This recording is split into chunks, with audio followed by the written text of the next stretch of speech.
Rabbi Shimon et Rabbi Shimon d'un côté et Chachamim de l'autre côté. Et il nous dit Rabbeinu que dans ce pasouk-là, savoir que Rabbeinu il a changé la phrase qu'il a dit Rabbi Shimon, il a rajouté dessus. Normalement, Rabbi Shimon il a dit Chas v'shalom, 2 points, chez l'Otishakar Torah Israël. La Torah ne sera pas oubliée du peuple juif. Ça c'est ce qu'il a dit. Qu'est-ce qu'il a rajouté Rabbeinu? Iftiar chez l'Otishakar Torah Israël. Il a promis, c'est pas écrit ça, il a promis que la Torah ne sera pas oubliée, Al-Yado, par son intermédiaire, c'était pas écrit ça aussi. Il a rajouté Rabbeinu il a promis Rabbi Shimon que la Torah ne sera pas oubliée par son intermédiaire. D'où par son intermédiaire? D'où on voit dans le texte, d'où il a pu voir que ce qu'il a pu dire, que la Torah ne sera pas oubliée du peuple juif, parce qu'il y a un pasouk méphorage dans la Torah qui l'autre Tishaka. Alors d'où c'est Al-Yado? Et pourquoi pas Al-Yadé, je sais pas moi, Rabbi Meir Balanès, ou je sais pas moi, par autre chose. Pourquoi il a rajouté Al-Yado? Il dit parce que c'est allusionné dans le verset lui-même. Dans le verset Kilo Tishakar mi Pizarro, Emotion Yochai. Kilo Tishakar mi Pizarro, le pasouk de la Torah sur lequel s'est appuyé Rabbi Shimon pour promettre que la Torah ne sera pas oubliée du peuple juif, c'est les initiales, les Sofet Tevot de Yochai. Donc en fait c'est un remez, Kilo Tishakar mi Pizarro, elle ne sera pas oubliée de la bouche de sa descendance, de qui? Sofet Tevot, Yochai, la descendance de Yochai. C'est qui la descendance de Yochai, son fils unique? Rabbi Shimon par Yochai. Et il nous dit pourquoi elle ne sera pas oubliée la Torah? Il nous dit parce que Ki bezoar da'yivkun min galuta. Rabbi Shimon a dit une phrase connue dans le Zohar, peut-être un peu plus que les autres, qui est Ki bezoar da'yivkun min galuta. C'est par le Zohar, par le mérite de l'étude du Zohar, que les Juifs sortiront de l'exil. Donc ça c'est une allusion. Il y a une autre allusion au Kohar de Rabbi Shimon et de sa Torah. Quand on dit de Rabbi Shimon, c'est de sa Torah, du Zohar, de ses enseignements, que par le mérite de Rabbi Shimon, de ses enseignements, du Zohar, on va sortir de l'exil et on n'oubliera pas la Torah. Non seulement on n'oubliera pas la Torah, mais on va sortir de l'exil.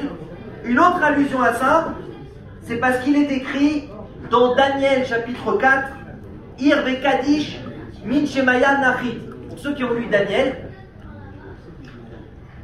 Baruch Hashem, Hashem me donne le mérite de faire un Seder Hayom de Tana. J'avais pas fait ça petit et je trouve que c'est important de connaître bien le Tana. Et dans quelques années, si Dieu veut, Bezrat Hashem, j'ai prévu de faire un grand Sioum à Tanar avec Rashi, bien évidemment. Donc tout le Tanar avec Rashi. Là, j'ai étudié Daniel cette année. Et donc c'est plein de prophéties aussi. Enfin, plein, on n'appelle pas ça vraiment des prophéties, mais donc Daniel, c'est très profond. Et il explique des rêves. Et un jour, le roi des Nebuchadnezzar Aracha, Nabuchodonosor, ça vous parle un peu plus comme ça, il a fait un rêve et il a demandé aux sages d'Israël d'interpréter le rêve. Et si vous n'interprétez pas le rêve, tous les sages ils sont morts. Donc Daniel, ce qu'il faisait, c'est qu'à ce moment-là, il priait, il jeûnait, il demandait à Hachem, Hachem il lui envoyait la réponse du rêve. Et le rêve, c'est quoi? C'est qu'il a rêvé qu'il était dans un champ, il y avait un grand arbre avec plein de branches et de feuilles très touffues, et il y avait des gens qui s'abritaient en dessous de l'arbre. Par son ombre, ils s'abritaient en dessous. Et il y a un ange qui descend du ciel, il prend un bâton, une épée, je ne sais pas exactement si c'était un bâton ou une épée, et il tranche l'arbre et l'arbre il tombe. Alors il a demandé à Daniel c'est quoi l'interprétation. Daniel il a prié, Hachem il lui a envoyé l'interprétation. C'est quoi le rêve? Il lui a dit l'arbre très haut comme ça. Il dit c'est toi le roi, tu t'es élevé au-dessus de toutes les nations, tu as vaincu toutes les nations. Et tes branches qui abritent tous les peuples sont sous ta domination. Mais il y a un Ir Vekadish, Rachid dit Ir Vekadish, c'est un ange qui est toujours Ir, la Shonitorerut, il est toujours éveillé, Vekadish, il est toujours Kadosh. Il dit pas c'est qui, il dit c'est un ange qui est toujours éveillé et Kadosh, qui va venir et bam, il va déraciner l'arbre. Et il dit de la même façon que tu t'es élevé très haut, si tu ne te repens pas de tes péchés, il y a un ange qui va venir et il va te faire chuter complètement toute ta grandeur. Et Béhémet, Daniel, la suite, il dit qu'il s'est passé ça. Pendant des années, le roi Nebuchadnezzar, il a été exilé, il a perdu son royaume. C'est ça qu'il a fait, entre guillemets, tchouva. Après, il faut voir exactement, c'est tchouva, pas tchouva. Mais après, quelque part, il a réparé ses actions, il est revenu au trône. Et Rabbi Nachman, il dit, Ir vekadish min shemaya nachit, Rachid et Vot, Shimon.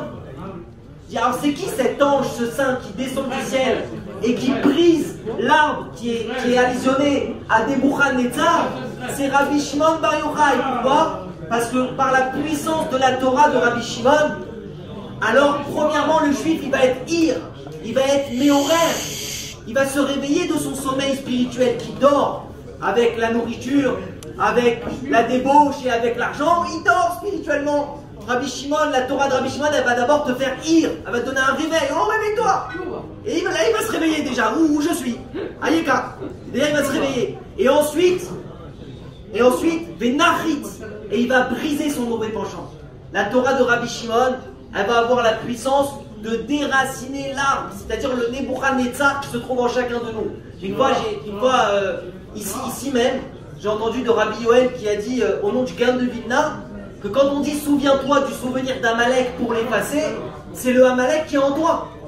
Parce qu'aujourd'hui, on ne peut pas aller voir un goy et lui dire t'as Amalek et l'effacer, Rabbi Shalom. Ça ne se passe pas comme ça aujourd'hui. Alors c'est quoi efface Amalek? Souviens-toi d'Amalek et efface-le. Comment ça s'applique aujourd'hui? C'est le Amalek qui est en nous. La froideur, le sapek, etc. Et bien Nebuchadnezzar, le roi qui se croit tout permis, qui se croit un roi qui peut manger comme il veut, faire la débauche comme il veut, travailler avec l'argent comme il veut, celui qui veut être roi sur toutes les autres nations, qui veut être orgueilleux et dominer sa femme, ses enfants, ses amis et sa communauté. Alors c'est qui va lui donner de l'humilité? C'est qui va lui enlever toutes ses midotes et lui transformer en bonne midote? C'est la Torah de Rabbi Shimon Bar Yochai.